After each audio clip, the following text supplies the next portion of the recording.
She says you need help with just a group of volunteers. Tell her she should really realize that when she works for a group that's all volunteers. But whatever.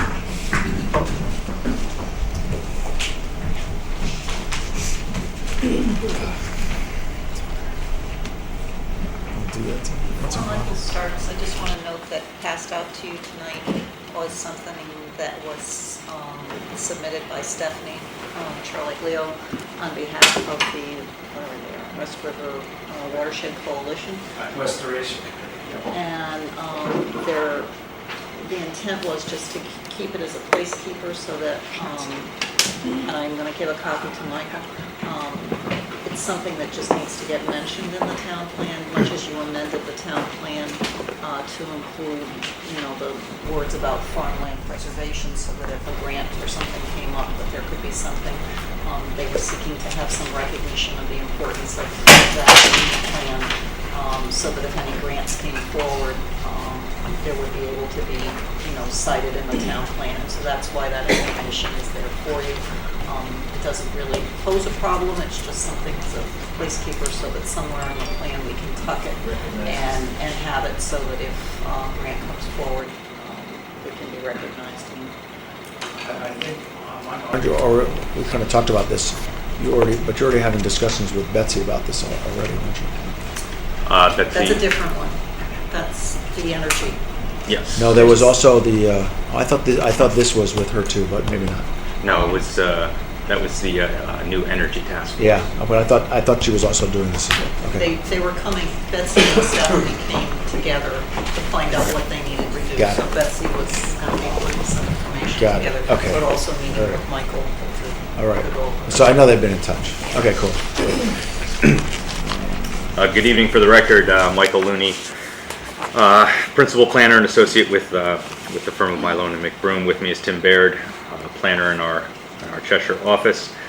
We've been working over about the last 2 weeks to build upon the outcomes of our last meeting and to establish a menu of different actions and objectives by topic a little bit more thoroughly and robustly than we had presented earlier, as we got more into the nuts and bolts of starting to put the plan into a form that will start to resemble the draft plan that we're going to have by this fall.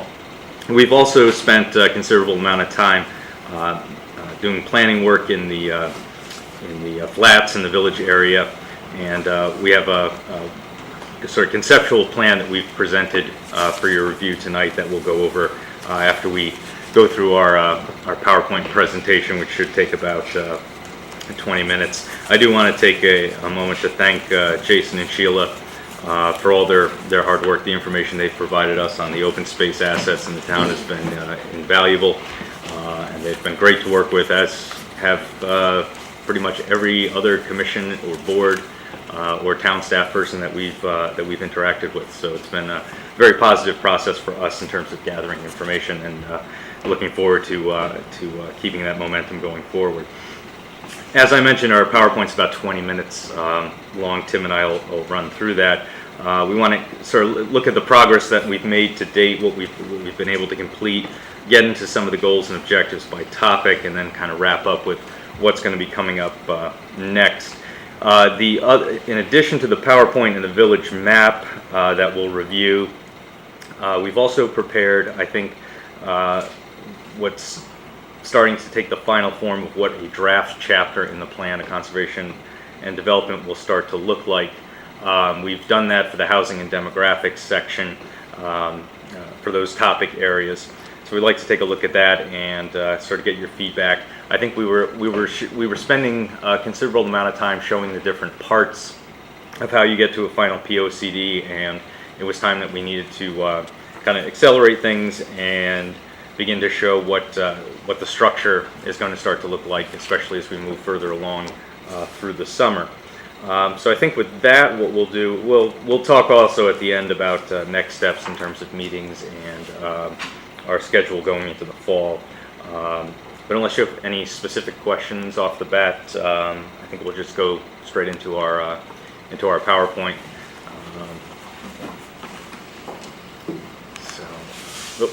Go back a little bit. All right. So as I said, this is really, we wanted to start off with a progress update and get into what's been accomplished to date, which when you look back over the course of, to give you some sense of scale, a typical POCD that we've worked on has taken anywhere from, for a larger community, 15 to 20 months. For smaller communities, usually somewhere around 15 months. We've been moving along quite, let's see if I'm doing this right, quite rapidly. We have 8 out of the 10 fact books completed. The only ones outstanding are the historic and cultural resources and sustainability. Tim and I actually had a conversation this morning. We had a we phoned into a meeting of the recently enacted Energy Task Force, and had a very good conversation with them in terms of the sustainability section and the focus on energy in that, how we've addressed that in the past, and what are some of the things that we're thinking about going forward, and started preparing some information for them to look at and start to think about in terms of what their recommendations will ultimately be. We had the charrette, the 2-day charrette, which went very well. We've gotten a tremendous amount of information out of that. We've been going through our notes and the information provided at that charrette by the public, and trying to integrate as much of that as we can into our work to date. The survey again is ongoing. We're kind of reaching the end of the road for that. We're at 215 respondents as of this afternoon. Yep. And we opened up the survey to teenagers as well, to get opinions of kids in the high school. We also had a session on the 15th of July where Tim was able to go to the senior center and help a large group of seniors fill out the survey and show them how to use the computer and how to work with that. So we got an uptick in responses based upon that, which was good, and I think very valuable exercise. On our schedule here, if we over to the right, you can see in sort of the large bracket the topics that we've finished. We still have those last 2 at the bottom that are in progress, and the only thing that really has moved forward is that public workshop where we originally had it planned for sometime in August. I think the consensus now is that that should be sometime in early to mid-September. But generally, we've been on pace, and I think we're in good shape to hit our January deadline as we originally envisioned. Just to get into the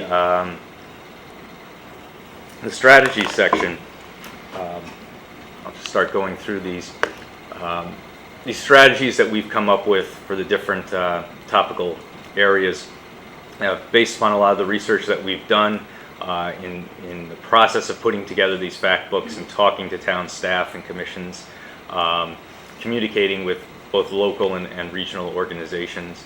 Obviously, the public feedback has been very important from the charrette and from meetings that we've had, just general meetings that folks have come out to, and basic conversations with department staff on different issues that have come up.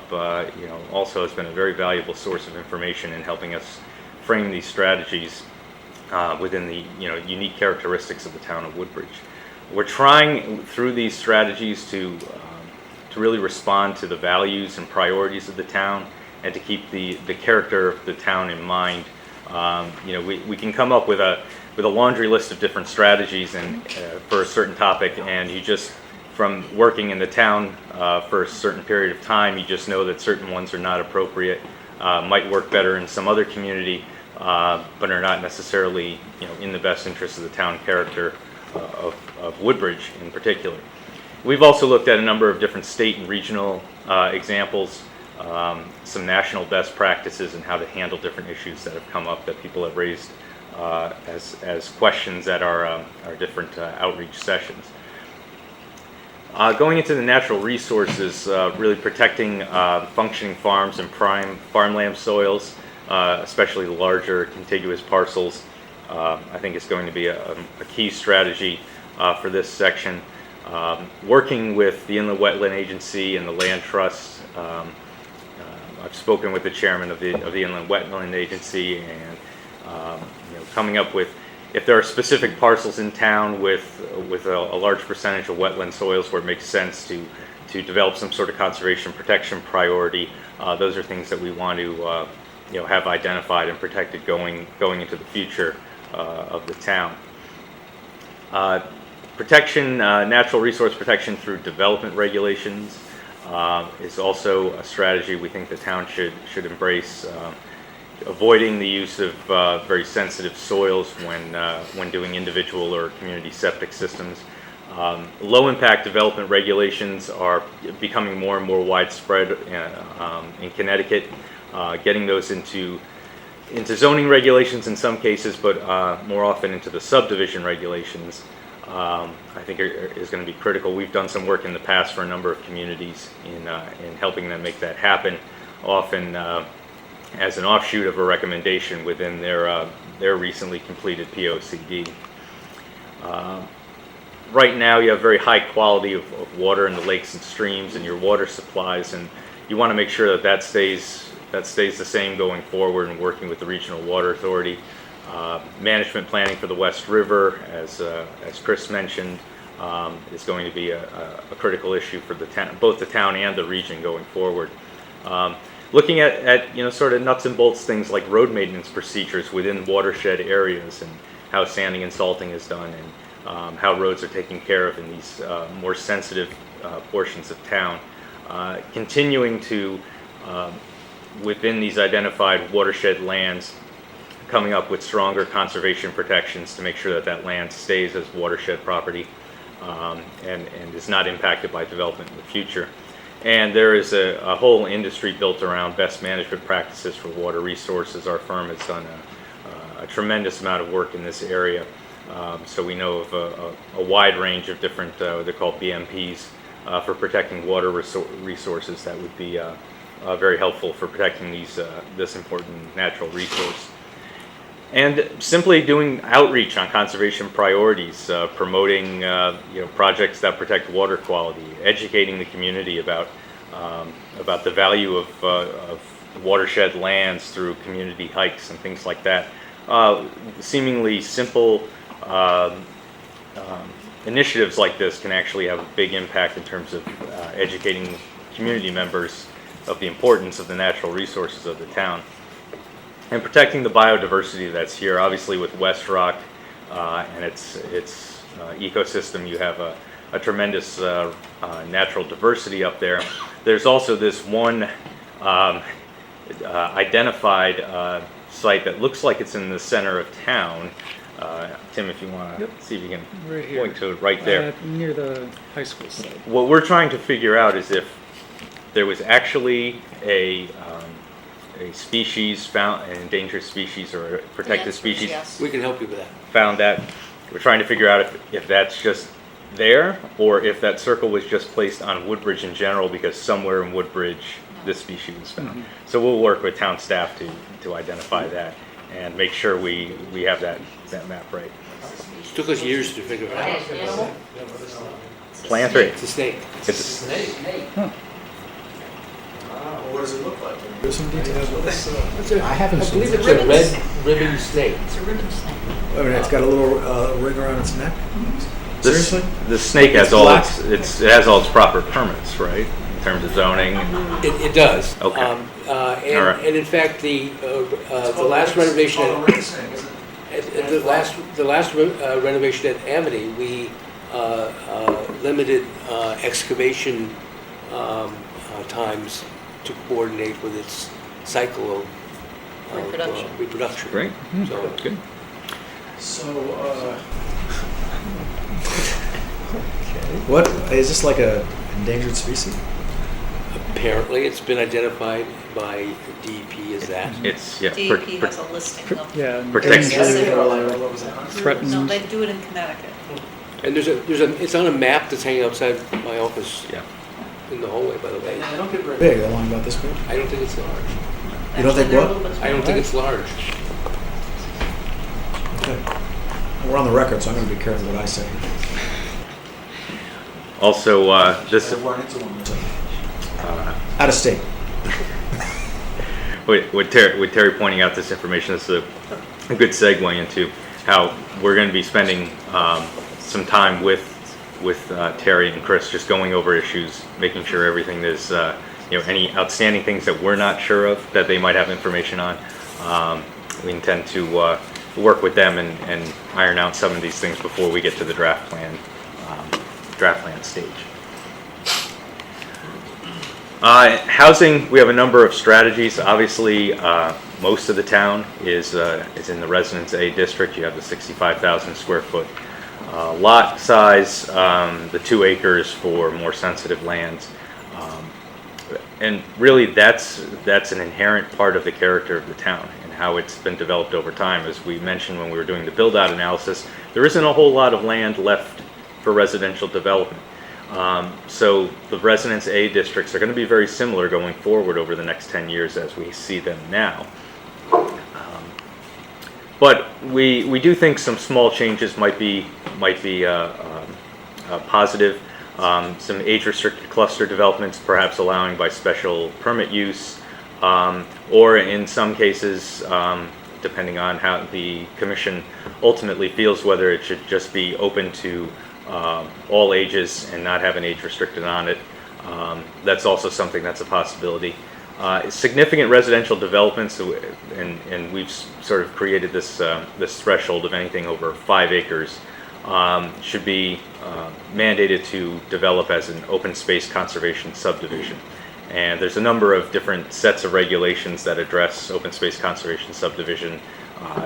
Many towns in Connecticut have those regulations, so tweaking them for Woodbridge and its unique characteristics would be something we see going forward. Oops. Is it just 5 acres period or 5 buildable acres? It could be 5 buildable acres once you take out things like. Woodbridge is so much wetlands and stuff. Right. Can you go back a slide? Yeah, sure. So is this what we have, or is this what you're... This is the current regulation. This is our current regulation? Yes. Okay. So, and are you preserving, are you suggesting changing that, or? I think right now the density that you have, the 1.5, essentially 1.5 acre, except for these other areas, this believe it's the watershed areas, are 2 acres. Is appropriate for a town like Woodbridge. I don't see a need to make huge. I was like more thinking about looking at like Front yard setback type things. Well, that's definitely something that could be looked at, and we can have that in there as a strategy. The commission feels that that's appropriate. Yeah, definitely.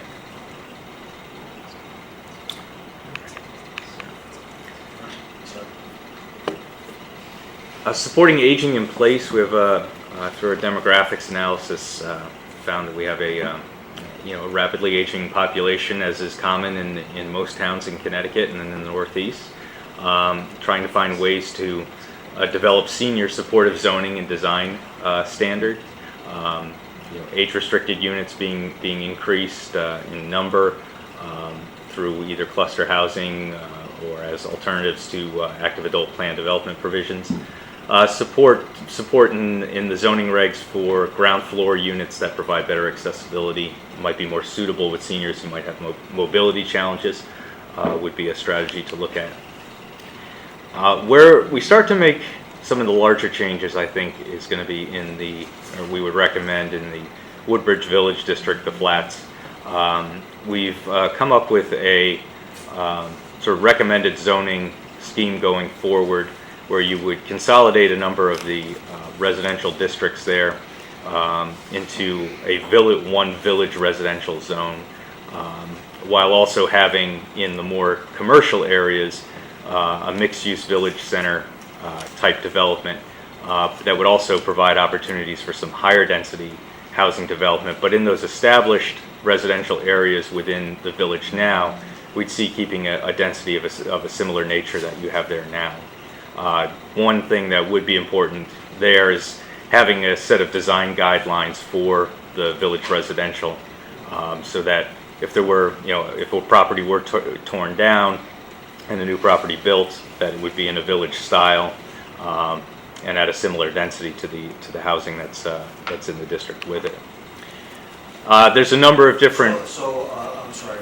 But like, for instance, like on Manila Avenue, Merritt, land in those streets, which are all residential now, and you're calling that village residential. Yes. And is that that's where it would stay village residential? It wouldn't go to like village mixed, or I mean, I'm not suggesting. I'm just kind of curious. Do you ever change things like, I don't know, just because there are houses there now doesn't mean they're going to necessarily be there all the time? No, we kept I'm not those. encouraging. I'm just trying to understand. We thought it was best to keep those as residential, as strictly residential going forward. I agree. I think that some kind of a code will help it. Yes, I agree with that. Pattern equals. Okay. There's a number of different funding opportunities and programs where small towns can get some funding to support affordable home ownership. These are not as they're a little bit more difficult to pin down than in larger communities, but there are a number of sources. We have through the state, some of the state's community development block grants, small cities funds. There's a number of federal programs as well. The thing about affordable housing in smaller communities is that you tend to have to be a little bit more creative. It's not just as simple as tracking down a funding source. You really need to have an organization that's dedicated to it and has a strong mission and is able to full-time devote itself to finding these opportunities to develop more affordable housing. We've also looked at accessory apartments, allowing them subject to specific design standards. They'd be a permitted use in the village residential down in the flats, but then would be a special permit use in residential A, so that that would give the commission greater oversight over accessory apartments in that zone. What are some of the standards that you've seen in other communities that would have this type of opportunity? As to that special permit use, like what would be looked at? It could be anything in terms of size, of layout, buffering, parking. There's a whole number of different zoning characteristics that could be looked at as part of that. Maybe to complete our definition of a boarding house first. Well, we went through that many years ago, didn't we not? In terms of economic development, that's okay. In terms of economic development, Woodbridge already has a number of sort of high-value type businesses, and developing and expanding these sort of niches, like healthcare and social services, professional, technical, scientific services, things like research lab space. I'm particularly thinking in the area over off of South Bradley Road when you get into the streets that kind of fork off of that. FIRE stands for finance, insurance, real estate. Construction and skilled trades, which it's not professional fire of any kind. Pyrotechnics. Volunteer fire department is less worried. There's already a large number of skilled trades, trade persons and construction workers in town, and businesses with small businesses of that nature. Specialty retail, I think, is much more appropriate here than just general retail. Big box type stuff is not what you want here. I think going for the niche retail uses is going to be your best path to a sustainable economic base. And businesses using high value instruments and machinery sort of ties into the research lab stuff. As property that has a significant tax value to it, which is we've seen in some towns that can be it's never an extremely large portion of a grand list, but it can have a couple of percentage point differences, which can mean an awful lot in tight budgets. So Enacting outreach and assistance strategies for small business development. We had mentioned this earlier about the possibility of hiring a part-time economic development director who could be sort of the regular point of contact and provide information sharing, be the link between the Economic Development Commission and the town administration with individual business owners who have day-to-day issues that they need somebody to help them deal with. Maintaining regular contact with the small business community would also be the role of this individual. Again, we're not talking a huge number of hours per week. It could be as simple as 15 to 20 hours per week. Could probably get the job done. Another thing the town can look into is trying to assist businesses in going from being home office to being village center businesses, and starting to fill up the space that could be developed through the mixed-use zoning that we've recommended for the village area.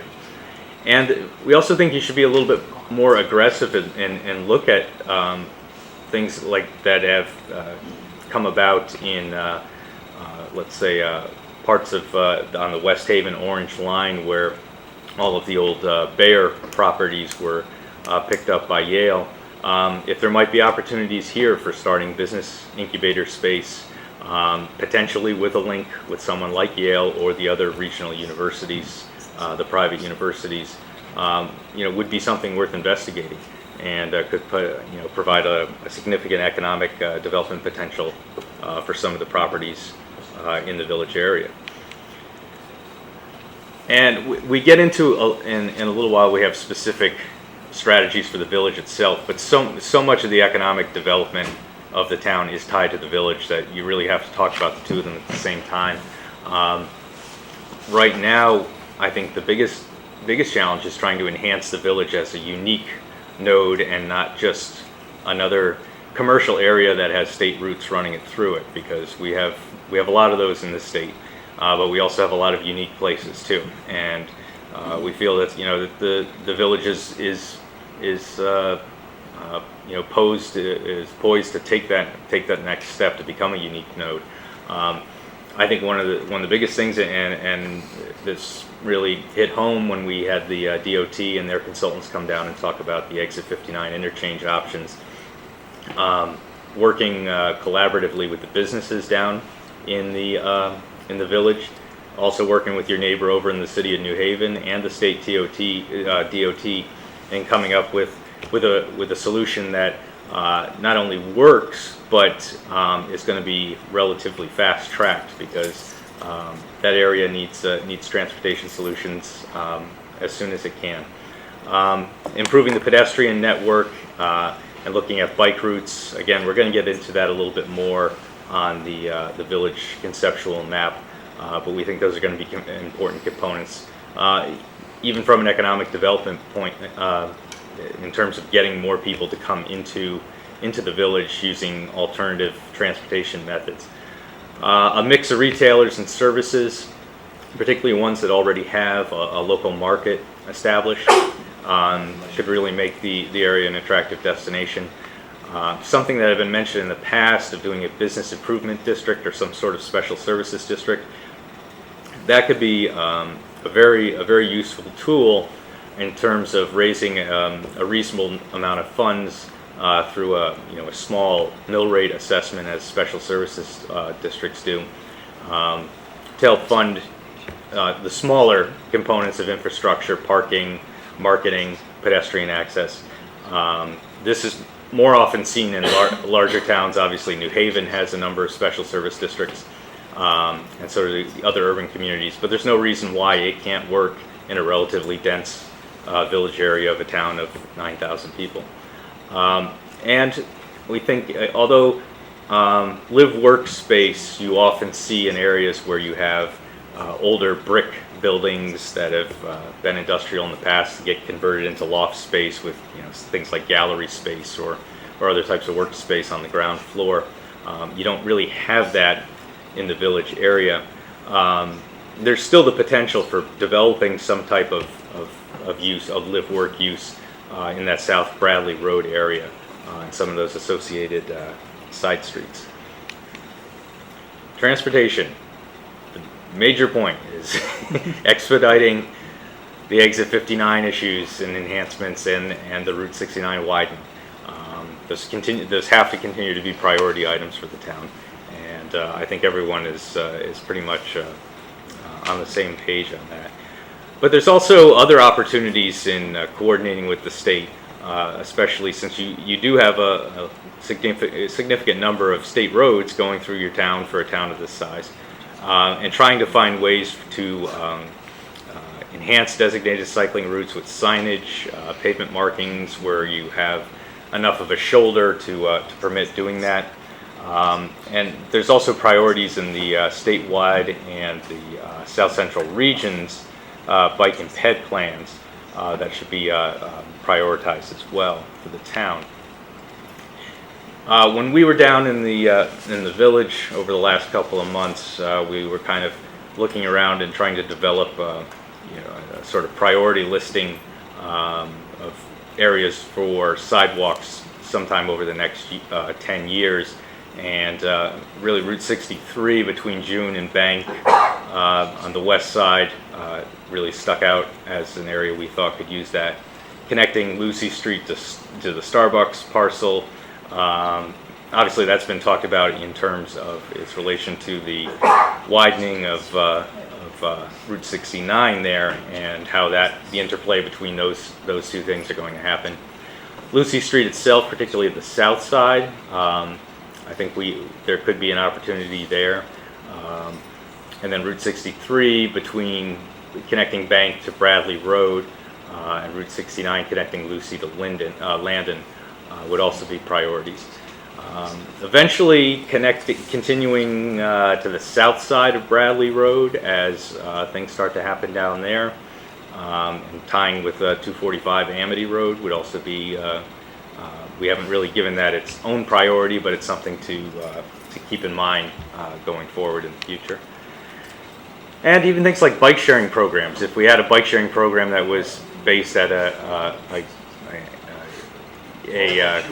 community asset that's used heavily, like the Woodbridge Library or down in the village center. We're still working on our open space and pedestrian connectivity goals, just working with the stuff that CUPOP and the Conservation Commission got to us. But we think there's an opportunity to create a bike linkage through various open space assets and existing trails up to the town center, down to the flats. So it's something we think the town should take a closer look at, and at least have a look at it and see if it might be a possibility. Trying to find potential funding sources such as safe routes to schools for this type of infrastructure. I'm thinking about trying to get kids to walk safely down from the high school to the town library. Would be something that would be great if you could get funding for that. And hey, if you had a bike sharing facility there, the kids could ride the bikes down to the village center and go to the teen center. So, I mean, there's potential for options like that, and we wanted to explore those as part of our presentation. Tim, I don't know if you want to talk a little bit more about some of the carpool and Sure. shuttle So system. carpooling is often a solution for trying to reduce your single occupancy vehicle share. And one of the ways that you can facilitate that is through online solutions. Yale, for example, has started sort of collaborated with this service provider called New Ride, which just provides a way for people who are similarly interested in carpooling to the same destination like Yale or perhaps Yale New Haven or other large area employers to find each other. And instead of this being something that really has to happen through local social networks of people finding each other sort of by accident, that people can go and look and find that someone 4 blocks down is actually headed to the same place that they are, and get in touch and see if some sort of whether regular or occasional ride sharing kind of arrangement makes sense for them. So that's something that could be encouraged by the town in collaboration with other area employers, where sort of a critical mass there exists. Scenic road designations also is a mechanism that gets to the, one of the inherent characteristics of the town, which is its natural beauty, and protecting the value of these forests and farmlands that you find along the town rights of way would also be a good strategy going forward. And there's a number of intersections. Some of them are favorite down at 63 and Route 15, as well as up at 67 and 60. My numbers 63 and 67. 63 and 67. I get my numbers backwards. Are already being looked at and in terms super highways. and being worked on up there. But continue to look at those sites and evaluate different alternatives that you could come up with to reduce some of the elevated accident rates that we're seeing at these sites. So finally, really getting into the village itself, as I mentioned before, if we're going through other topics, we're looking at two new zoning designations: the village mixed-use zone, which would take the actually that should be village residential, from residential BB, C, and D would now be residential, village residential, and village mixed use would be Dev 1, the Business BI, industrial. the business industrial, and the general business zones. The village mixed use is really designed to provide a flexibility for a number of different design options. We kind of see that taking more of a form-based zoning code approach rather than a traditional Euclidean one that most places have. The village residential zoning, however, would still have sort of a standard Euclidean zoning, but it would have specific set of design guidelines to ensure that there was some conformity between the different types of residential developments there.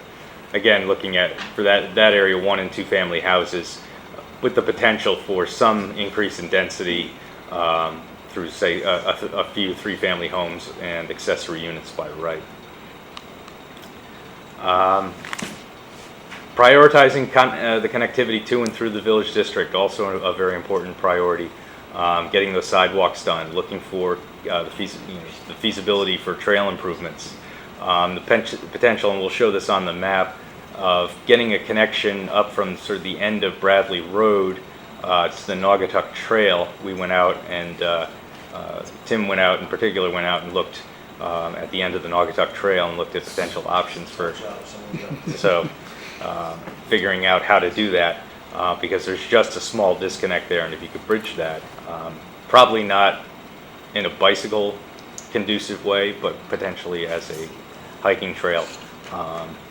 This could be a great way to connect the trails that exist throughout the rest of the town with the village center.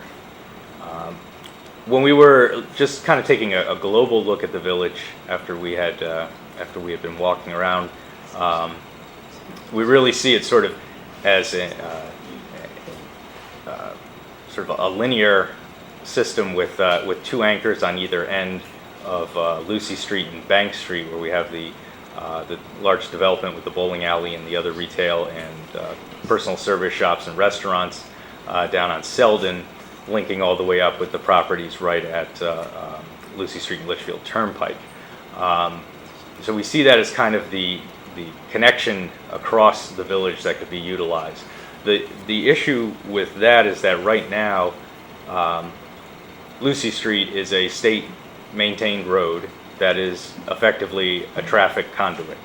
And to make it more pedestrian-friendly and to make it more of a village street, I think the possibility really starts to become a reality when you look at some of the alternative designs for the Route 15, Exit 59 interchange with the cut-through road that could serve to take some of that, or take a lot of that traffic and reroute it down a little further south near the New Haven line. That could open up the possibility of Lucy Street being made more walkable and more pedestrian-friendly, which I think would be helpful to the businesses and the development down there. So streetscapes are important, front and side setbacks, parking requirements, having maximums rather than minimums to recognize the density of the village. An emphasis on the facades and how they look and how they relate to the street. And looking in areas to see where it might be possible to get some on-street parking to help fill out some of the parking needs that may exist down there now. But that would probably not be a huge amount of on-street parking being created. The rights of way are fairly narrow, so I think that's sort of a limited possibility there. Another important strategy is really having an architectural review process so that it's uniform and understandable. That's why we had talked about having design guidelines in the form-based code, which especially the form-based code really gets into more of a how a building is designed rather than so much how it's used, and focusing more on the form of development rather than its traditional land use. I actually brought along, and I'm going to pass this around.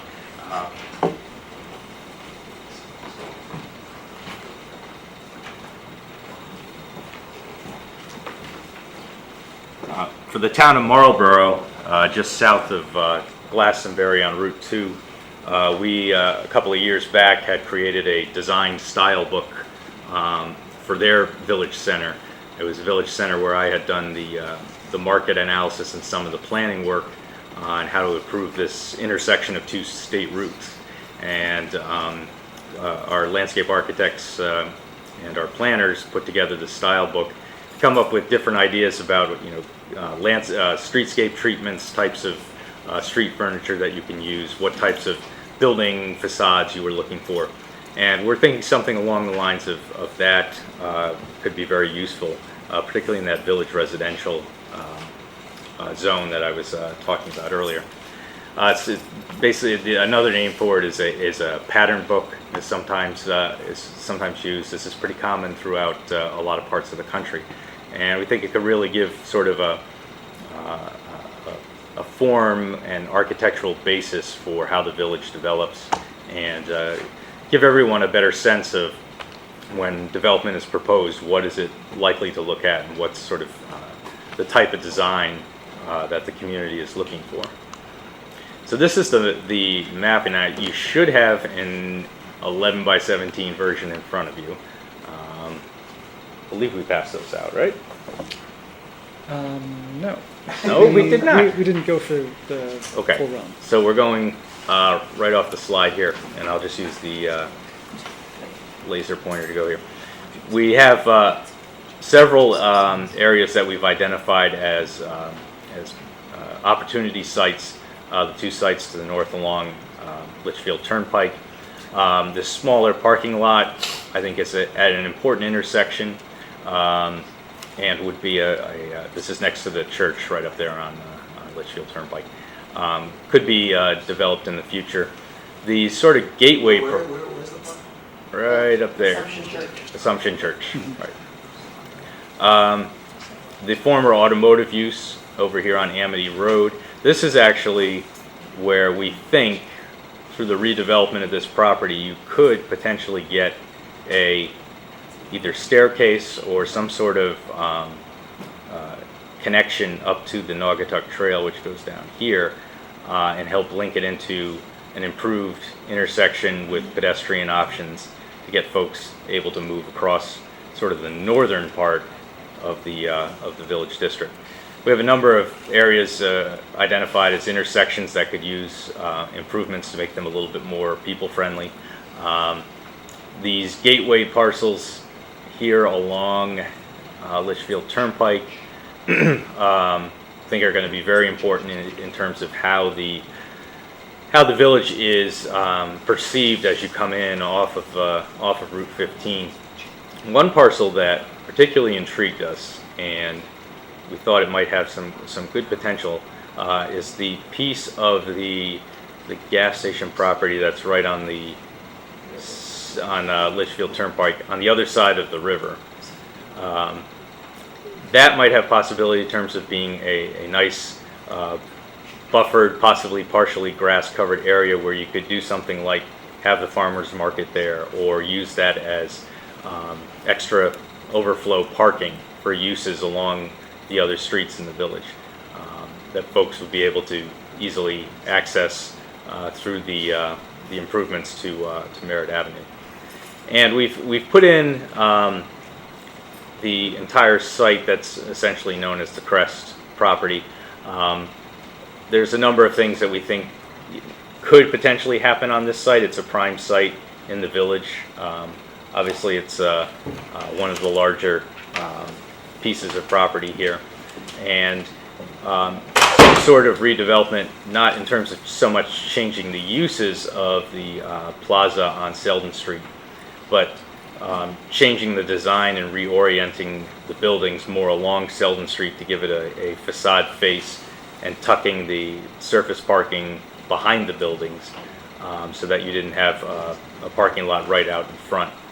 So those are some of the high points of what we've been looking at here. We've kind of roughed in the proposed or the preferred alternative for the Exit 59 from the Exit 59 study. That essentially wraps up what we've got to this point in strategies. I do want to point out that we're still, the ones that we're still working on are open space, including connectivity. I mentioned, I think there are opportunities for some greenway connections between the center of town and the flats, connections for potentially for bike routes going up to the Darling House, and then through that area accessing the trails up on West Rock. There might be some potential for linking up there as well. So that's a good area to do that because we already own that property. It's where I go. exactly, right. So it's That was that one jumped out at us. Well, a great idea. Um, So whether And we're still working on the goals and objectives for community facilities. Obviously, for sustainability and cultural historic resources, we're working on the fact books for those. So we're continuing to assess those as well. So the draft chapter that you have in your hand, which is the slightly thicker document, essentially what you're going to see with that is that it's a lot of the information that we had in the fact books. The fact books we had in 11 by 17 format. For the chapter now, we've gone to a standard 8.5 by 11, and through the first 14 or so subsections, you're going to see a lot of the information we have presented previously. But once we get to the back of the document, we've started formulating, for example, in this chapter, in the last 2 pages, the housing action plan. And the strategies that I've been talking about tonight are included in here under the headings of near-term, midterm, and long-term actions, as well as ongoing actions. What we've tried to do is get some graphics in here to illustrate what we're the different concepts we're talking about, and also trying to reference back to the public input that we got through the use of quotes that people gave us at the charrette and at different public meetings, to kind of try to link in exactly why we're proposing what and where we kind of came up with these things, that they weren't just, we do this for every town, so we're going to propose it here. What do you consider near-term? Midterm and long-term. The time frame that we had worked with, just in dividing those up, was out to 3 years for near term, 4 to about 6 or 7 years for midterm, and then the last 3 years of the plan period for long-term actions. We don't envision anything going past 10 years because That's our goal is for you to adopt all the objectives and complete all of them by 10 years, so that when you redo your POCD 10 years from now, you've done everything that was listed. So we don't put in things that are 30-year projects, for example. And there's a lot of although actually, I mean, we're designing a greenway. Couldn't be pretty. Okay, never mind. So I think you could do it pretty quick here. In some sections, we're going to have a number of ongoing actions. Here we have just two. But other ones, there may be things you can do, starting right now that we'll identify as well. So this is kind of what it's going to start to look like. I think, like I said before, I guess the best analogy is we've been showing you a lot of bricks, and we want to start showing you what the house is going to look like and the structure that it's going to start to take. And as we move through the remainder of the summer, we're going to continue to work on building these chapters and going over these recommendations with you, so that as we get into September, earlier mid-September, we're fully prepared for a public workshop where we can present all this stuff and say, here's what we're kind of coming forward with over the next couple of weeks afterwards as a draft plan. So that's sort of our process going forward. I don't know if we want to talk housekeeping in terms of meetings going forward. It's a lot to digest all at once. So I don't know how the commission feels, Mr. Chairman, about a meeting sometime in mid-August. Do you think that would be appropriate before a workshop? How's that going? Well, actually, Kathleen's probably in favor of August Gone because for 2 weeks. she's not around that easily in September. I'm not around the first week of September. Oh, just the first week? Oh, the first week it's just too busy every night. All right, but it's just the first week. Okay. I pulled out my phone. Come on. No, it's okay. I was kind of serious.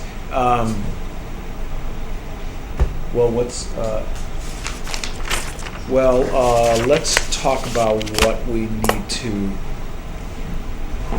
get done between now and.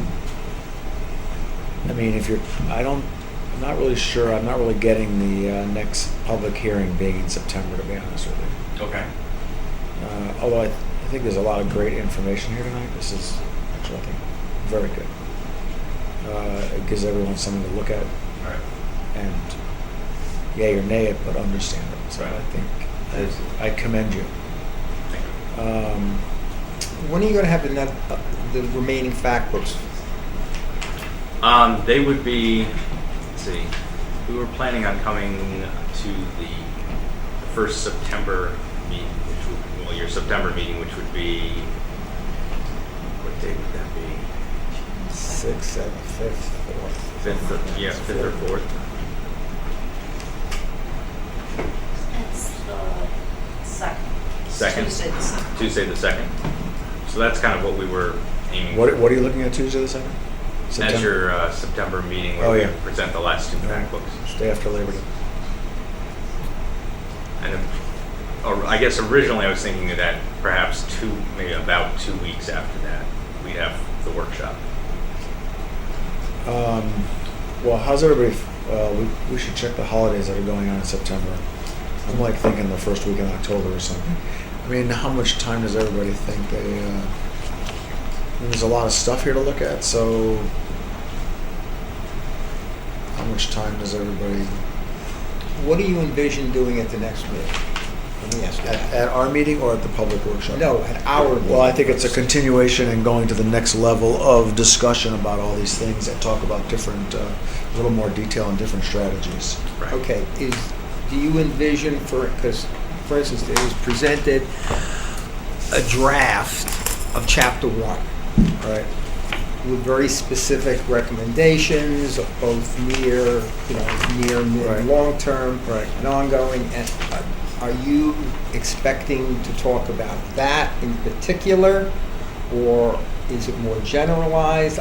No, I I think just we don't know should, what you. No, I think we should start talking about these things Yeah, Specifics. at the next meeting. Okay. I agree. And I think that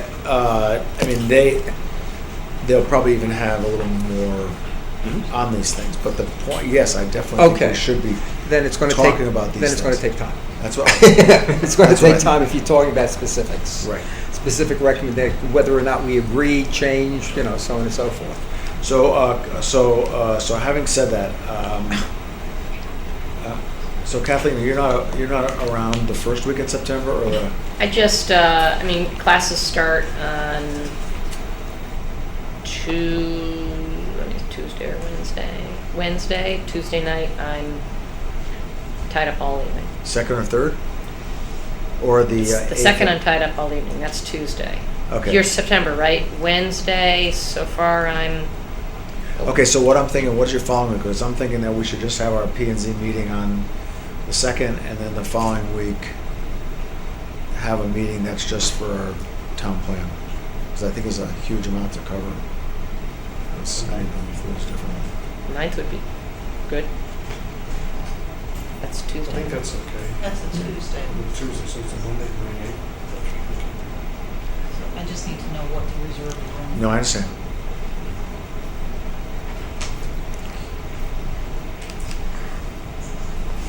Jewish holidays aren't until late. I don't even know. Huh? I don't even know. Yeah, no, they're not. Not until way later in the month. I don't know. Well, I think that,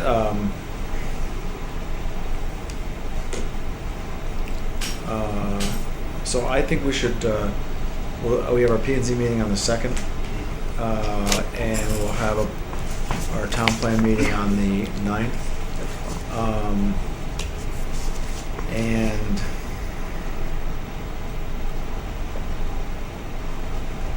again, depending on when the Jewish holidays are, and either, well, could we do it the last week, like the last week in September, first week in October? I mean, that, the 30th is on a Tuesday, and the 1st, 2nd, 3rd is first week in October. We do that public hearing that week? Or we're going to do it during the week at night, right? It's not a Yes. You mean Public workshop. public workshop? What date? Well, I'm just looking at the week of the 29th of September, that week. I don't have my thing with me. I don't know the Jewish holidays. Because we have Rosh Hashanah. We should look up the Jewish holidays, Jeff. I Huh? it's I like- know, I I'm think it's really right annoyed around that it's not on my calendar. Yeah, I think it's right around then, it's my. It's my towards the end. sense. I don't have my calendar with me, so Yeah. I don't. Okay, we're going to do that right now. Just look it up.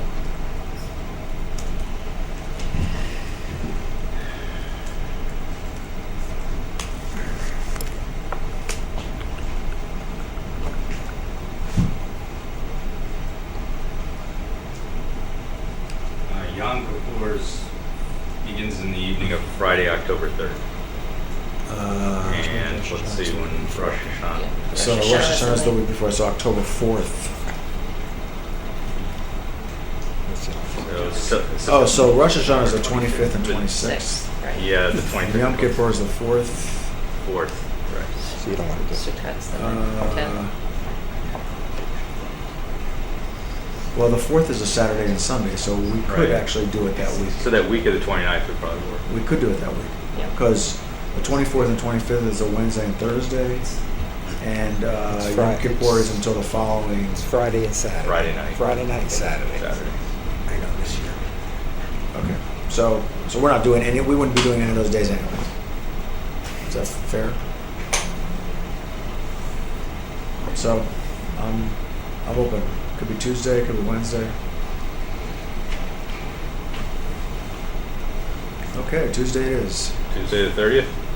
Okay. So this is like a 7 to 9 event again? Yep. And this is when you would need the gym. I think we need the gym. I could work with Chris on the details.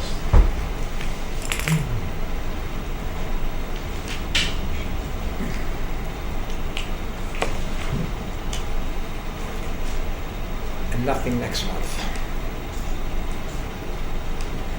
Is that a question or statement? Statement. Statement. All right.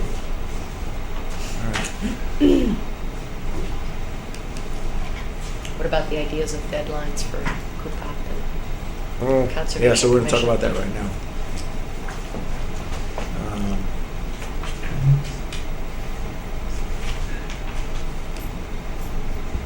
So I'm going to go back to one thing though. In terms of whenever we get these for review, if we can get them at least a couple days in advance, and from Coopop and Conservation Commission as well, if we can get them a little bit more in advance so we can read, contemplate, formulate questions. I understand what the why there was the tightness today, but and I managed to read it, but just a little bit of a buffer would be good so that the conversation can be thoughtful, efficient, all of that. Well, I think that's probably possible now. Yeah, it's definitely possible. Yeah, I think that's a good idea. So you're looking at a hearing on this in January. And No, we no. have to have a document. No, that's a public, I think it's, No. Now we're moving on to their timeframe. You're looking at adopting a plan in January. That's correct. So we need a 65-day lead time. Back. after Back. January. So that gets you back through December, back through November. So It's- that means by the end of October at the latest, you've got to have a document in place. The end of what? October. October. Well, it depends on when in January. I mean, does it have to be? Well, at our I'm just regular saying. meeting? you need know, 65 days. You have to Right, yeah, have but- 65 days advance, whatever. Right, but when in January is the question. Keeping in mind that, I'm not sure why you've got January as a date, because you do have until July of 2015 to get this adopted. Well, that's what we're shooting for, so I always should try to stick to that. But, because I think it's possible, I don't know. The only thing is, it's weather related. That may not be as possible. I still think we should shoot for it. Let's try to stick to it. Well, how much, I mean, I think it's one thing saying we should try to shoot for it, but I'm not clear what it is we exactly need to do between now and then.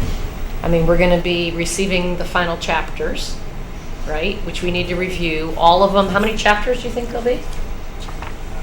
I mean, there's about 8 or 9. I mean, you combine probably- housing and development. Probably 8. And you're H, envisioning that they're each going to have some sort of an action plan with recommendations for us that we're going to need to. And so we're going to need to have the time to, in addition to the regular TP&Z business, to review all of those and make decisions on those and their inclusion in a plan. In addition to what we're going to be brought by the other by the end of commissions. October? Yes, and we're not meeting in August. No, I know, you have to have You have to be able to have that document and say, this is the document. document, which is on and it has to be 65 days before You have the public Here. hearing on it. Right, and I just think that going through all those 8 chapters with these sorts of action plans each is- one will is take at least a too meeting. much to do by the end of October. So I'm pushing back on you that we should aim for January, Jeff. I think we should be more realistic.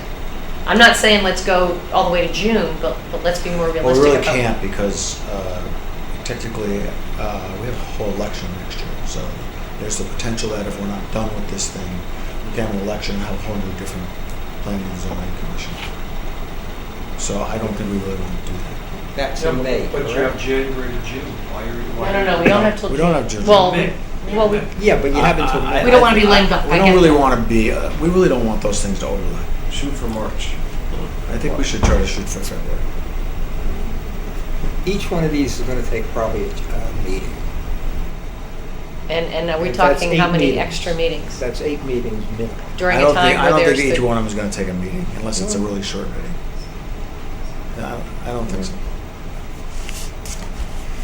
I don't know. About a meeting in I don't know, I just want to be February. realistic in what we're. February is not unrealistic. To look for with a March sort of drop dead date, which gets you End on of the election February. cycle and gets you enough of a. So that means the end of December we need to get. If we go with February, we I need to think we get. should try to shoot better for that, but because we're not going to get very much done in December if we start looking at the calendar. You're right, we're not. Holidays, so I think we should try to like really crunch it, up till like the middle of December and see where we are. We don't have to make a permanent Yeah, decision. I agree. But does that mean we need to land some potential meetings now on our calendars so that we have them?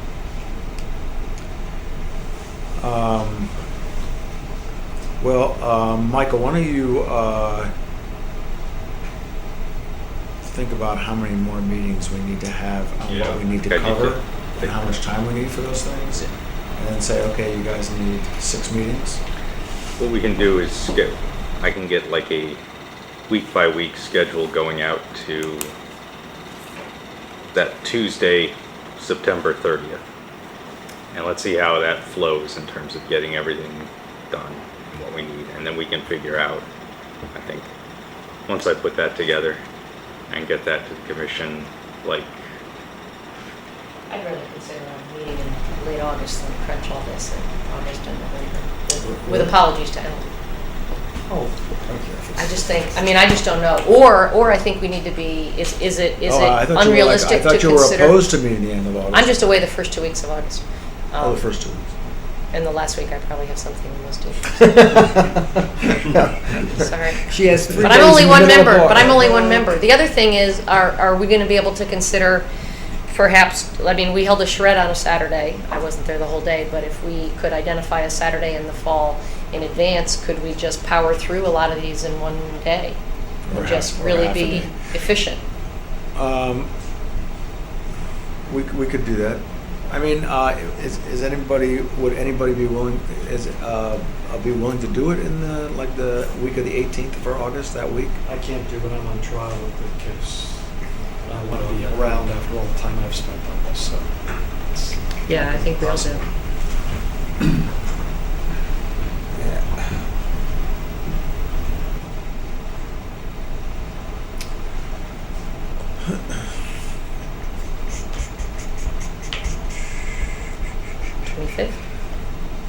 What?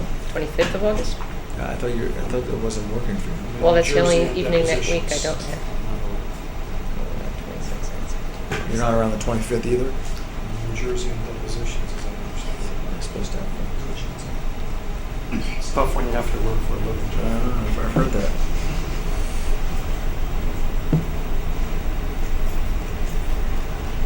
Oh, you're on the 20th. Okay. Oh, you're on the 20th.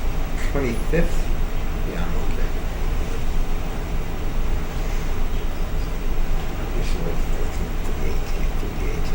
Okay, so let's do the 25th.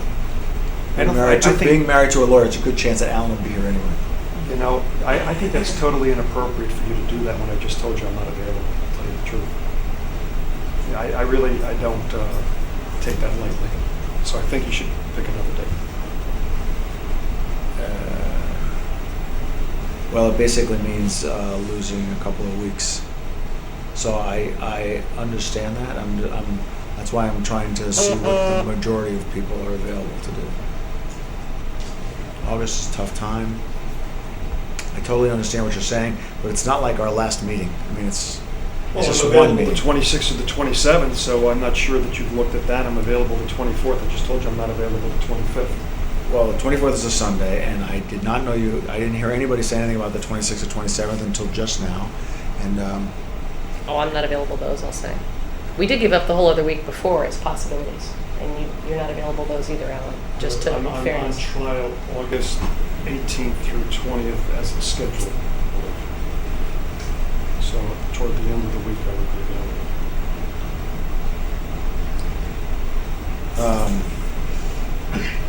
I think we should try to do it the 25th anyway. See what happens.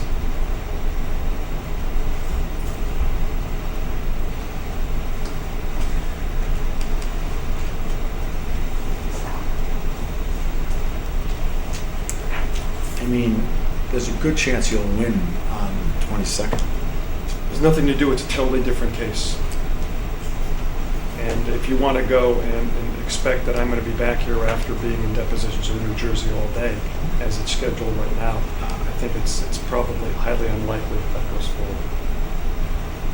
And I really, Jeff, you need to do it for the convenience of all members, okay? And I'm one of those members. And I'm a regular member. And I really don't want to have this argument with you. Okay, then I'll let's tell you right talk. now, We're moving on. It's then. inappropriate. We're moving okay, on to do it. That's all. We're moving on. I hear your concerns. I appreciate It's it. not just my concerns, it's the concern Okay, of we're a not gonna member argue about it who now, has remember? But I have the same standing as you do. I You may agree. be the chairman, I agree. okay? So, I agree. Okay, so, Michael, it'd be awesome if you could kind of lay that out, what I was talking about, Absolutely. as far as what we should do and what order we should do it in. Okay. And,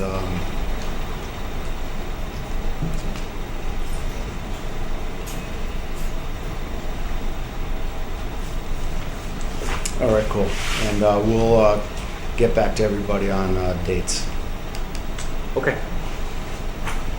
So tomorrow I'll get a hold of the members who are unable to attend this evening and just verify whether or not they're available.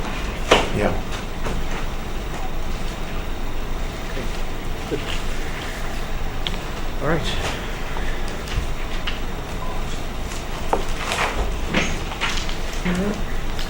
Oh, we have a few more things. Oh. Sorry. Well, thank you very much.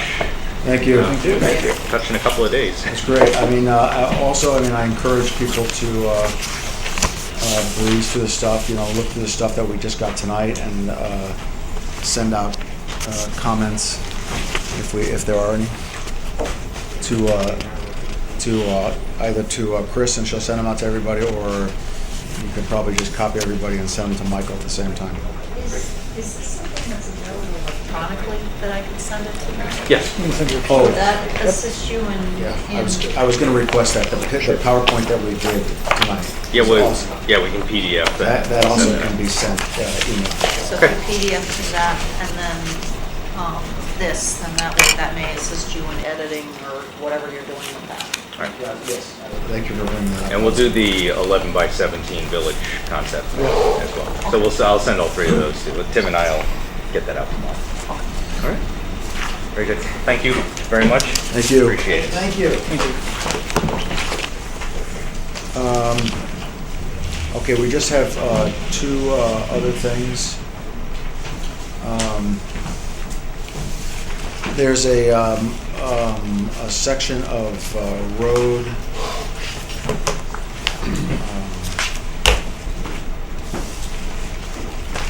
Is it?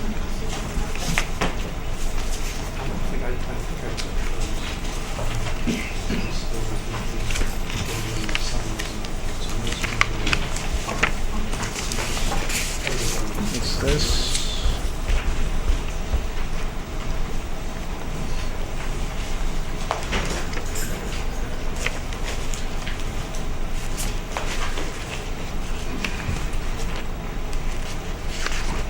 Okay, so this kind of came to my attention, so I thought I'd bring it to us because we can actually do something about it pretty easily.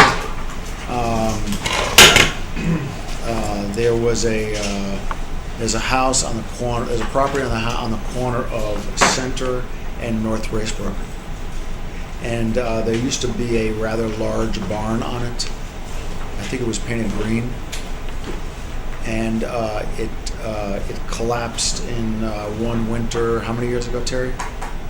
Probably 2 years ago. And it was actually a pretty awesome barn, and unfortunately it's not there anymore. And so the people that live there wanted to replace it. But our zoning regs don't allow them to replace it.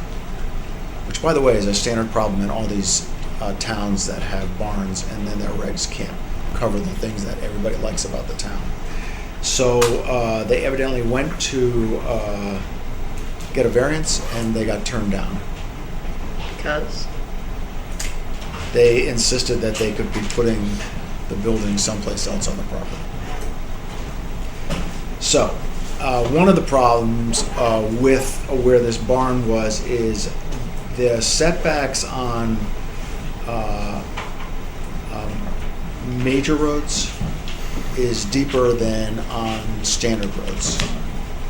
What would be the word? There's three classifications. Thank you.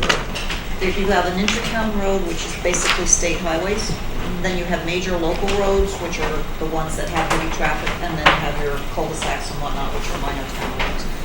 And so apparently when they wrote it, they said Center Road, all of Center Road was an intertown road. But when you actually go down Center Road, where Center Road turns into Racebrook, it becomes a inter-town road. And so there's a small section of Center Road that actually should be a major local road, because it still carries a lot of traffic, but it's not a state highway.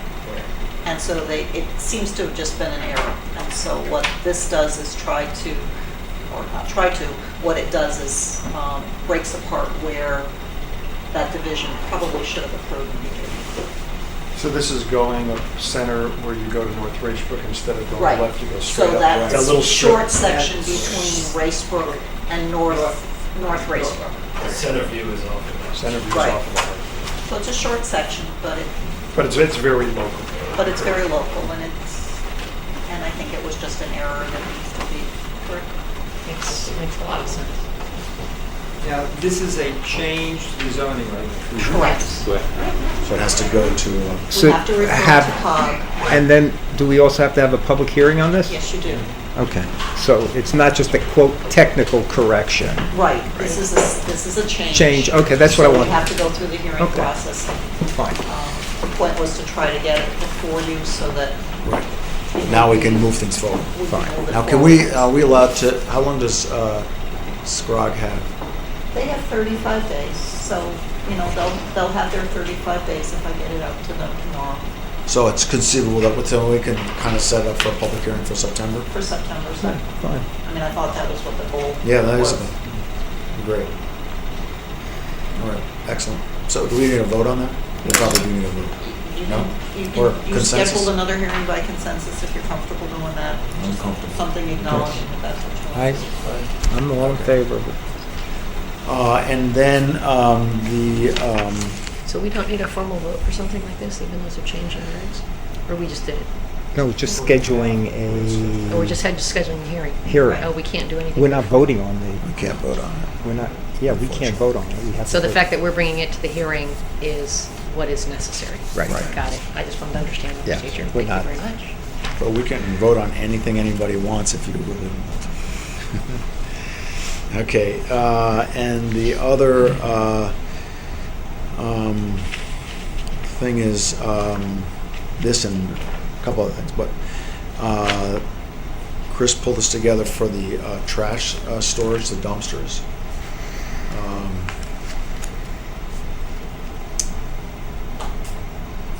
So this doesn't have to go to SCROG, though, does it? Yeah. Oh, this It would still be has to go. In addition to the zoning reg. So, What the hell is commercial size? What I about- It's like I understand the purpose of this, but what I have a problem is trying to interpret this later on. What the hell is a commercial size mean? Does anybody, This was pulled from what several other towns had. really? Yes. And I can only assume. I don't know Commercial what that size and does. design? I mean, actually, I will tell you that dumpster, I mean, like when you get a dumpster, that they go by yards, so I Yeah, bet you we can get the yardage on one of these things that we're talking about.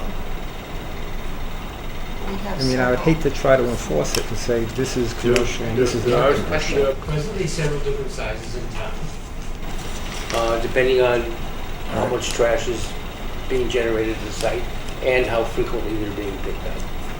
So there's two issues there. So that's actually a good point. So it can't really go by like one. Yeah. All right. And is this only, does this only apply for a commercial establishment? It says private or commercial. No. You have two different things here. The first sentence says all trash containers of a commercial site shall be screened from public streets and adjacent properties by the wall or fence. Now, is that first sentence only supposed to apply, or is it our intention that it's only going to apply to a commercial establishment? While the second sentence applies to anybody. And that doesn't mean that there has to be a fence. No trash containers shall be located within the required front yard setback. That applies to whether it's a residential A or anything. So the trash, So a roll-off container in a private house undergoing construction could require a fence. But Is that our obviously intention? that's not our intention. Well, That's why I'm asking. right. And That- that's why this is here for you to look Yes, at that- and discuss. exactly. That's why we're here to talk about That's why I'm Temporary in asking. nature doesn't require a fence, you know. Something like that. How about where, I know sometimes these commercial sized containers are required for manure, for somebody who has horses, you know, on a residential property. Really? Yes. So I'm on a website that's defining commercial dumpster sizes as 2-yard, 3-yard, 4-yard, 6-yard, 6-yard. So it's 2 yards or slant, more. 8-yard, that's what it looks Well, you like. can't really do 2 yards or more because we get 30-yard containers for construction, so that's, Yeah, so the 2-yard is 3 by 3.5 by 6. Well, So I think we'd want some type of, you know, fencing on a residential property as well. For the temporary ones when construction Well, work not is for being temporary done? ones, no, but for, you know, It's permanent permanent. ones. And you wish this to be applied retroactively? I was actually thinking that this was really more for commercial I know you were. business and not. I never heard of it Not from you. residential. I don't think we should start telling people where to put their trash at their houses. Except it says Not no for trash trash. containers, private or commercial. Okay, that's why we're Shall be discussing it. We Yeah. get. Chris isn't going to take offense if we cross things Yeah, off. yeah, yeah. She's encouraging. In fact, she planted a few things in here to see if you pick up on it. You are so devious. okay, let's start off again. So Are we only concerned here with this proposed regulation for commercial establishments?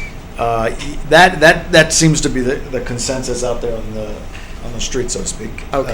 That people don't like looking at. You then want to go back and regulate the ones that are on the ground presently, or the ones that come there after this enactment of this regulation? Why are we allowed to do that? Are we allowed to do that? I suspect that you'll have difficulty with the ones That are presently there. Right. So I think that. I mean, that's what I assumed. That I mean, this is like. So I think you should say that. Well, Effective. I don't. It doesn't say anything about retroactive. I mean, that's fine, but I don't. It doesn't say anything about retroactive. I mean, I think the assumption is we don't get to go send out letters to everybody now and tell them to put enclosures around the dumpsters. But I think a zoning regulation should be, should not require an advanced understanding of the rule of law by a simple read of it. A simple one. A simple read of it. So you could say hereafter, I mean, there's a lot of ways to have a savings clause in there.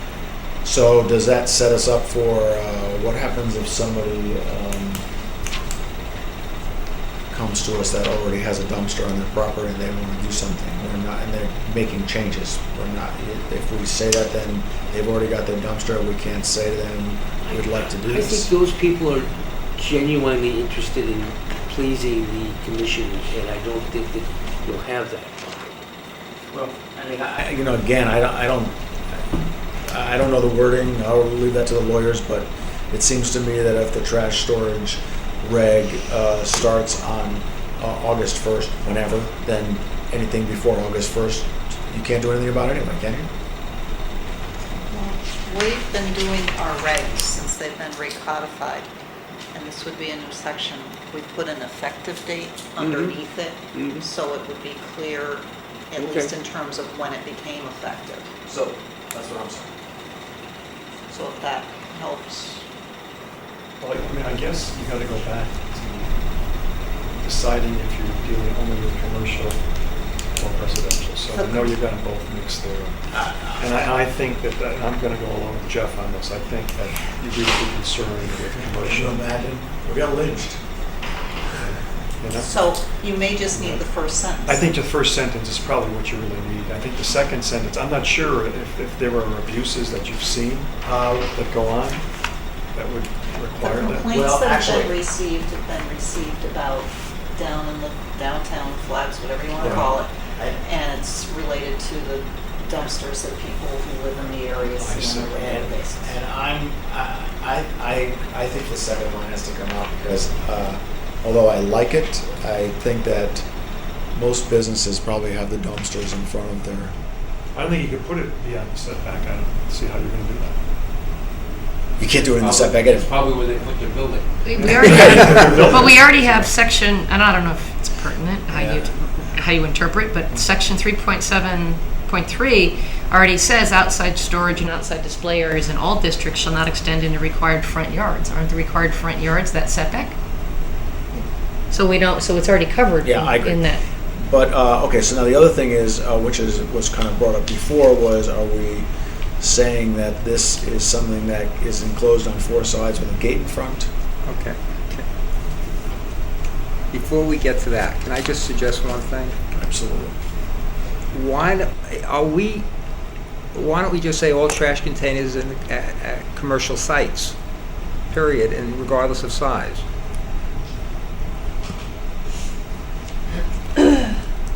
Oh, instead of saying a commercial size. Right. Just all trash containers at commercial site. Well, that's, And it, yeah, right. Oh, I see. Well, actually, that's, need to be screened. I mean, isn't that really what the neighbors are complaining about also? yeah, right. Okay, so instead of saying what it says, it would just say all trash containers on a commercial site shall be screened from public streets Yeah, and that's- adjacent properties. Makes it easier. Who Do we have cares to about? put do we have to put a height, or it goes by the height of the container? When screening has been interpreted to be 6 feet. Most We have a containers. definition. But, so then that's the question. I mean, I think if someone's got trash containers that are only 48 inches, I don't think I'm gonna tell someone How they have about to if you put. say fully screened? Yeah, I think Yeah. fully screened. Fully screened is fine. Good. You don't really find a trash container much over 6 feet anyway, frankly, because that's. No, that's what I'm we have saying. to- I'm actually thinking that they're less than 6 feet. Some of them Right. could be less than 6 feet. Yeah. But, 4 to 6. So, all trash containers on a commercial site shall be fully screened from public streets and adjacent properties by an opaque wall or fence. so And the we're fence not, can have a gate. so we're not putting a height, We said fully Fully screened. screened. fully screened, which covers whether it's 4 feet or 6 Right. feet. Okay, fine. Or 6 inches. Okay, I didn't catch that.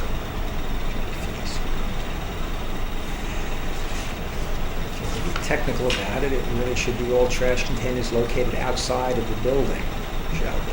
But I'm not gonna get into it. It's inside the building, who cares? Located on the exterior. So we're having a public hearing on this.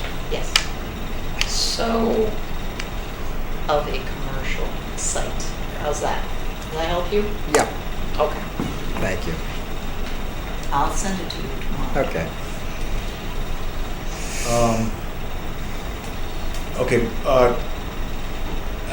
was there any more thought or looking into the Goodwill containers and all those kind of I things? sent the statute that I found to Jerry, and I asked him if he could Oh, have, you did tell me. and I asked him if he could have comment for tonight, and when I saw him yesterday, he thought that he would be able to. However, I have not received any comment. Well, he still has time. I did think of something else relative to that. Is there a way, instead of making those be put in an enclosed, is there a way for us to say to designate where they can go? Or parts of town that we don't want them, for instance? That's why I have him looking at the Yeah. statute, because the As statute opposed just to- describes about having permission from either a public entity or a private property owner to place something on it. I mean, just I don't know really, what that yeah, does. I don't really like them, but I will tell you, if we tell Goodwill to put their container behind a 6-foot fence, I'm not really sure why they'd want to put their Goodwill container there. Nobody will know it's there, so maybe if we can, I get the purpose of it, the charitable part, so I'm in favor of that, but. Just when it starts spilling over into this. Well, I mean, it's like when I go down there, all of a sudden there's this big pink container out there. I still don't know who goes in there, what goes in there, so. So I will ask him Maybe we should to get do back. some charity hours and find that out. I can do that. I can do that.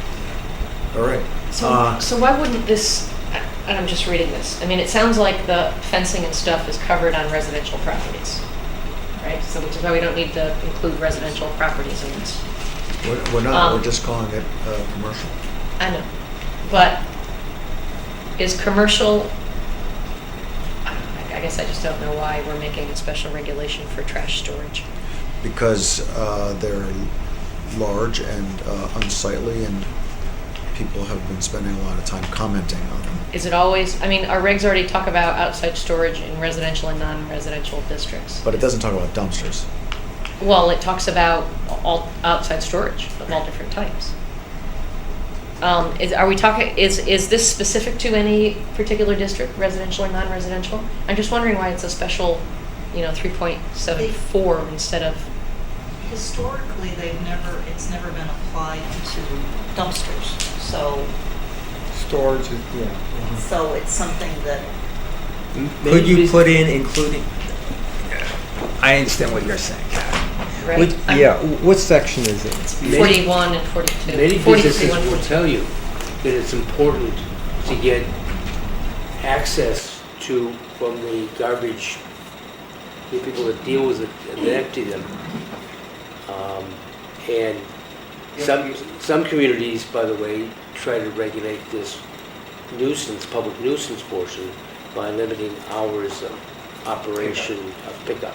And if they're enclosed, they have to be able. Because the truck has to be able to get into it and be able to lift it up. right. Yeah, I mean, I've Because been those are all at Starbucks on commercial. the line when the guy comes to empty theirs, but accesses it from the little strip mall parking lot behind it. And that's a fortunate circumstance that Right. that not everyone has.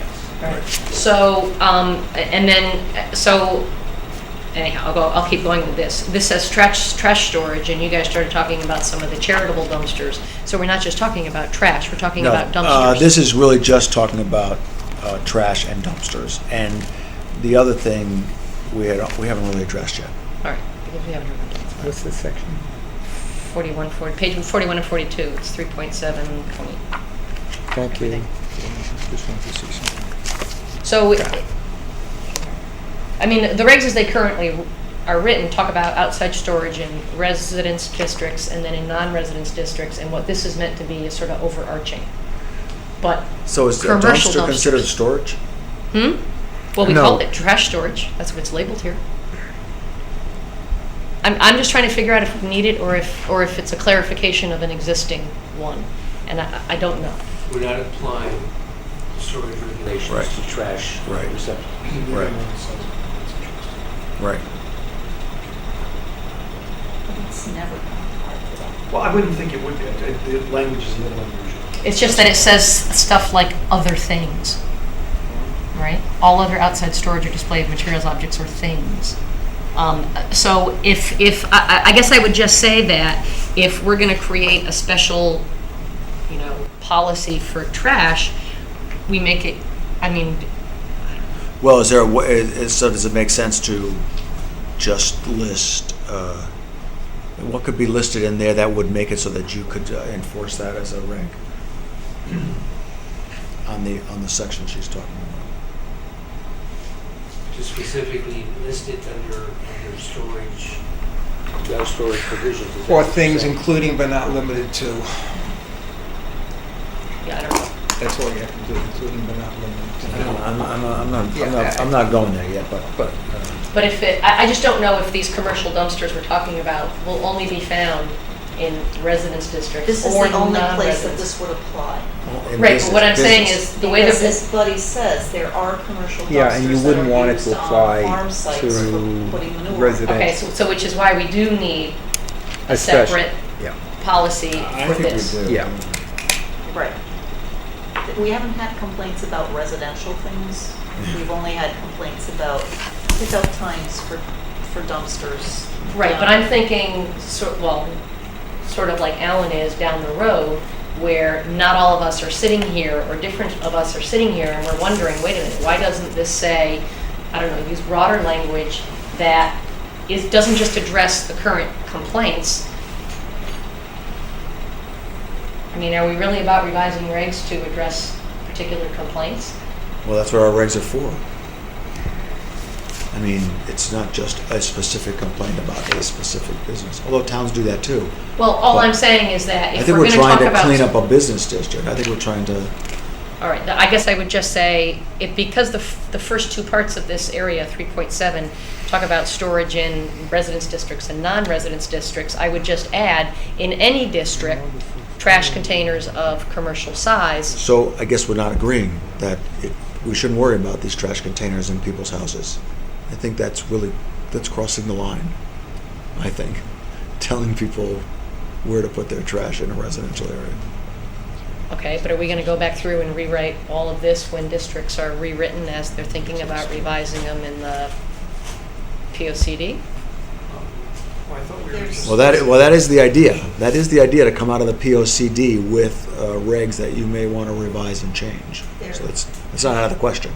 You should know that there is a town ordinance that also addresses outside storage in the tightly or the denser residential neighborhoods, because they had an issue had been brought to the Board of Selectmen regarding where trash cans were placed on lots that are very small and whatnot. So they have an ordinance that addresses where trash cans can be placed in those areas. I just want to make sure it's going to do what we need it to See, do. the problem I have is, I understand where you're going. I would never consider, no matter, even if it says things, it's still under storage, and I would not really consider trash storage. And Okay. that's why you would need something special. But that's why we need to change the name from trash storage to trash receptacle or something. Right. Okay? That's fine, Trash containers are. whatever. But it's just, I would not, Just- never consider It's okay. you store trash.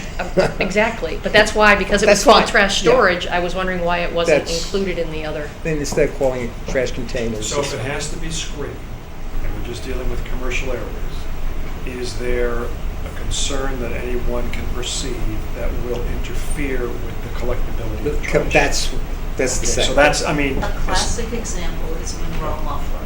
Okay. They have a storage container that's next to their building. So the building forms one side, and then it has three sides of fence. And they Okay. have a gate in the front, and then they shut the gate. And that works. Sure. Except in the Protected winter, them. when they don't Except in the close the winter when gate. they don't shovel the snow and they don't shut the gate, and then Right. they get complaints about the gate when they shut. Then I think that's where planning and zoning issue. he's blocked out. I know, exactly. That's He why I doesn't said- want to hear That's that. why I said it. So, if you But I mean, they're. revise it the way you're When talking about. When you say screened, you know, you can, I Sure. know the application that Right. you saw tonight for ANBV, they were recognizing where they needed to put it to be able to get a dumpster in there and whatnot, so. What, I mean, you want to be appropriately business-friendly. Right. And you don't want to interfere with the operations of other businesses. You certainly want them to look good when they're Which is doing going their to help work. them. Right, of course, more people are going to show up. We got it. Okay. Okay, the only other thing I thought we would discuss is because I kind of forgot about it till Peggy reminded me last time. We At didn't have 10:20. Well, we're not going to. I'm going. Give me Okay, a second. go ahead. 60 seconds. We can take a motion to cancel. Close the meeting. The moratorium on marijuana. But obviously, I really kind of wanted Gary's input since that's what he does. a lot And of. you had the person from The person who actually sent this to us. Yes. correct. Yes. So we're not going to do that tonight. So I'll put that on the agenda for September. What about this greenway thing? Is this just, The what? it's a letter that we received that Chris, I guess, gave us all about. But that's part of the plan. I think she wants that included That in was the given plan. to Milone MacBroom. Right. That was Oh, this was just, that's given- an informational It's an thing for FYI, you. right. They And- want to include it in our POC. And it's going to Sure. get Got it. included. Okay, in I didn't some understand form. that. That's good now. And there hopefully will be one coming soon regarding sustainability from the new energy. Sustainability, whatever it is. All right. Betsy's working on that. Yeah. All right. Okay, so Alan, would you like to make a motion? Motion to adjourn. No, Alan, time on. What is that? Motion Second. adjourned? Well, no, actually, But I'm he's gotta sort of do enjoying, the late evening camaraderie here. This is nothing compared to our first year or two when it was all about Village District.